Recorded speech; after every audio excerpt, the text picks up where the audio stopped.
It's daytime with Aston Avery now. A adult from Wickford has begun their Land's End to John O'Groats cycle to raise money for Air Ambulance UK, and they represent the UK's 21 air ambulances after his life was saved by Essex and Herts Air Ambulance. And they're embarking on that until the 29th of May, where they take on a 1,600-kilometre cycle ride, which cycles past some of the 21 air ambulances spread across the country, and ending his ride with a visit to Scotland's charity Air Ambulance in Perth. And joining me right now is Laurie Phillipson from Essex Herts and Air Ambulance, who joins me as my guest in this part of daytime. So, Laurie, welcome to Gateway. Thanks, Aston. Nice to be here.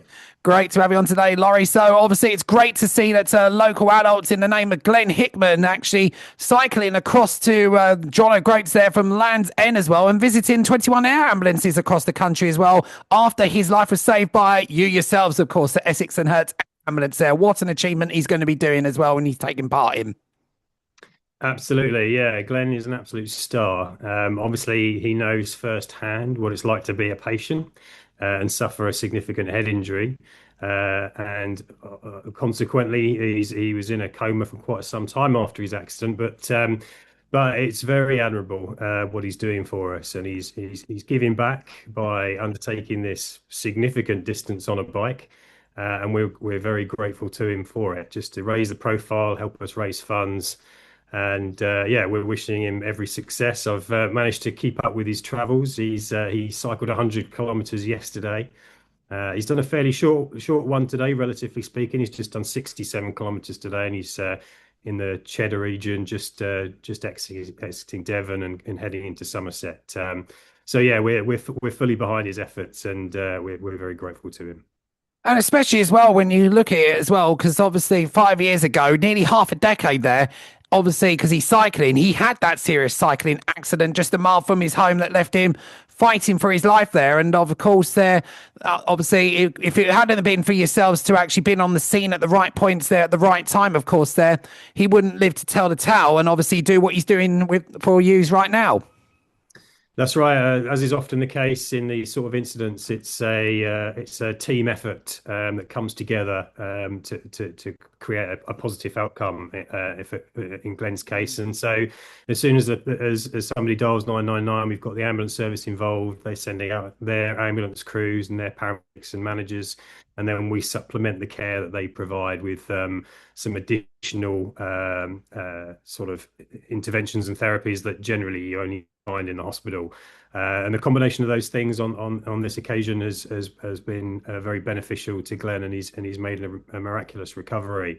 And I should also mention as well that Glenn's a good friend of the charity, and he's helped us in many ways. So I'm personally involved in some research. So we're looking at head injured patients at the moment and trying to improve care for head injured patients and help us diagnose what's going on inside a patient's head on scene. So we've introduced a few more therapies in recent months to help our head injured patients, and some new devices. And actually, when we designed that research, Glenn was very much involved in that to help us design that study so that we could make sure that it was in our patient's best interest and had some patient influence in its design, to make sure that we weren't doing that in isolation, and we were truly benefiting our patients. And Glenn's been fantastic in that, and I very much relate to Glenn. We both live in Wickford, and we're similar sort of age, and we're both very much into our exercise, and we follow each other on Strava. But we come at this research from different angles. So he's obviously comes from it from having been a patient. I come to it from being a paramedic and working on the helicopter, and hopefully between us we're pushing the boundaries of what we're going to be able to achieve in pre-hospital care and improve things for patients in the future. And especially as well, because obviously head injuries as well is a big thing as well, especially when accidents like that happen, of course, there. And if not on the scene in time, of course, there, like you yourselves at Essex and Herts ambulance service here, not on the scene at the right time, it sadly can lead to fatal consequences. And if undiagnosed as well at the same time here, which is why it's brilliant you're doing this research as well. Absolutely, yeah. We feel very strongly that phase in the pre-hospital setting before the patient gets to hospital, those are crucial moments. And what we do and the care that we deliver there has to be exacting. It has to be in response to the patient's physiology and how they're presenting at that particular time. And if we do a good job there, then the recovery in hospital can be a lot quicker, and our stay in hospital can be a lot shorter. So we and we feel there isn't enough research done in the pre-hospital setting at the moment at Essex and Herts Air Ambulance. So we're working very hard to change that. And I myself are doing a PhD, particularly into research into head injury, so that we can not only change the future and improve the future outcomes for our patients in Essex and Herts, but inform care globally by some of the innovations that we're taking on board. And especially as well at the same time on that front here, Laurie, as well, is obviously with the fact on that front there is obviously as soon as they get told about the level of consciousness after a brain injury as well, that's another factor. And it can also help the nurses out at your end as well at the same time to give them that measure of level of consciousness here after a brain injury, of course. Yeah, we measure consciousness level with something called the Glasgow Coma Scale, and it's been around for a few decades, and that can be a predictor of how well a patient does. But unfortunately, it's not sensitive enough, really, and we need to refine how we categorize our head injured patients, and part of my research involves that is trying to supplement the Glasgow Coma Scale and see how we can better categorize, better stratify, and like I say, once we can do that, we can then go on to make improvements in overall care and treatment. And that's the thing as well, is obviously right treatment at the right given point as well is paramount as well, especially so someone like Glenn that's come through all this as well at the same time on that front there, and he's doing wonders for you yourselves there on that front there. But he's done a lot for you since having that injury and that life-saving treatment as well. He has. He's given so much back, and yeah, like I say, it's very admirable what he's been able to do for us from a fundraising perspective to help guide our research, and also know that he's going to be very heavily involved in a brain injury charity called Headway as well. We've just had a meeting with Headway here today because again, we want to make sure that what we're doing is patient focused, and so we need to engage with those patients that have had brain injuries to make sure that we're on track. So Glenn sits in a number of camps. So he has a foot in with Headway, the brain charity.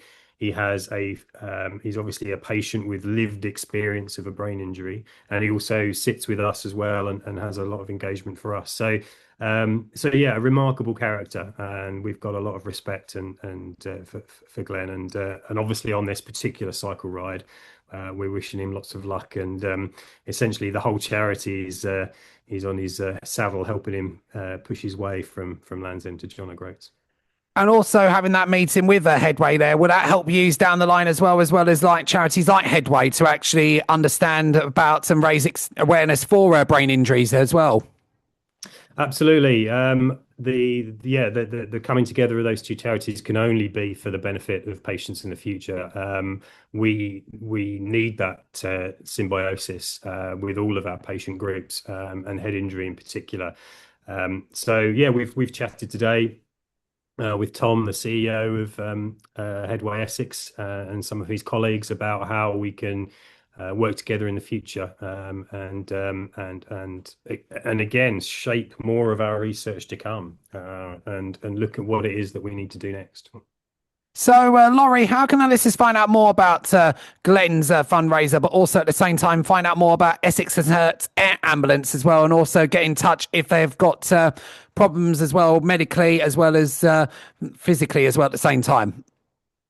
Sure. So a good point of access to the charity is our website, which is ehat.org. So all you've got to punch in is ehaat.org, or just do a search for Essex and Herts Air Ambulance. You'll find us. That's a good way to get all of the latest news and research and bits and pieces we're up to. We'll be able to follow Glenn's journey there as well. Social media is a great place. So we've got a presence on all the social media platforms. That's a good one. If you've been a patient of ours, we'd we'd love to hear your story. We'd love for one of our colleagues from the patient and family liaison team to have some contact with you if they haven't done already. So even if you were a patient of the Essex and Herts Air Ambulance maybe some years or even decades ago, and you'd like some follow-up, maybe like some engagement with the crew that came to see you, or just maybe just fill in the gaps from a day which can be obviously very overwhelming and very distressing for the patient. Then again, come to the website, get in touch with us, and we'll set those links in motion. And my colleagues on the patient and family liaison team are incredible. They are ex-nurses with decades and decades of experience, and very empathic and compassionate people as well. And I know that every patient engagement they have, from a follow-up perspective, is always very positive and always much appreciated. So I'd encourage any of our patients that haven't had some contact with our patient and family liaison team to get in touch and do that. So I'd like to say there, paramedic Laurie Phillipson from Essex Herts and Essex and Herts Air Ambulance. Thank you for joining me on Gateway 97.8 today to discuss about Glenn's charity achievements he's doing from the Land's End to John O'Groats cycling, and also discuss more about the Essex and Herts Air Ambulance charity itself. Thanks, Aston. Good to chat with you.